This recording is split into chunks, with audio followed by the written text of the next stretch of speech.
Hello বন্ধুরা, good morning সবাইকে। আজকে আমি তোমাদেরকে দেখাবো কড়াই পনির রেসিপি। খুব চটপট, খুব সহজে, একদম খুব কম সময়ে কিন্তু এই রেসিপিটা তৈরি হয়ে যায়। তার জন্যই আমি ভাবলাম আজকে তোমাদের এটাই দেখাই। তো চলো রান্নাটা শুরু করি। এখানে আমি 200 গ্রাম মতো পনির একটু বড় বড় টুকরো করে কেটে নিয়েছি। তার মধ্যে আমি দিয়ে দিয়েছি 2 টেবিল চামচ মতো সর্ষের তেল। তার মধ্যে দিয়েছি একটা বড় সাইজের পেঁয়াজ কুচি, দিয়ে দিচ্ছি 1 চামচ লঙ্কা বাটা, দিয়ে দিচ্ছি বেশ খানিকটা ধনেপাতা কুচি, দিয়ে দেব 2 চামচ মতো সর্ষে বাটা।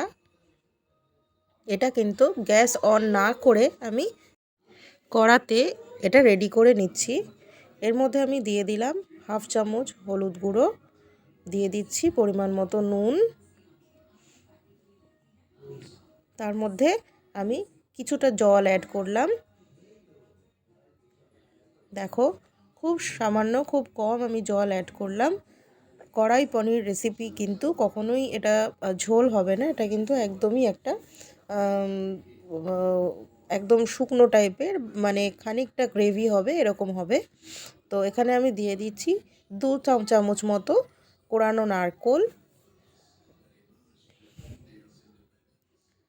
সব কিছু কিন্তু আমি এইভাবে একে একে দিয়ে দিচ্ছি।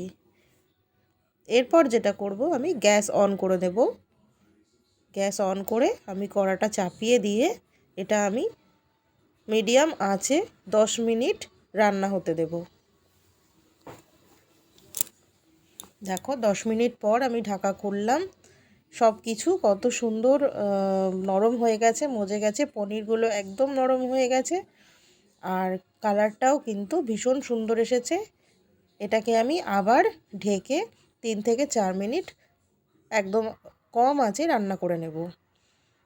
তো দেখো, এরকম একটা টেক্সচার এসছে, পনিরগুলো একদম নরম তুলতুলে হয়ে গেছে। তো এইভাবে কিন্তু তৈরি হয়ে গেল কড়াই পনির। কড়াই পনির কিন্তু একদম রেডি। এটা কিন্তু গরম গরম রুটি, পরোটা বা ভাতের সাথে সার্ভ করে দিতে পারো। আজকের মতো টাটা।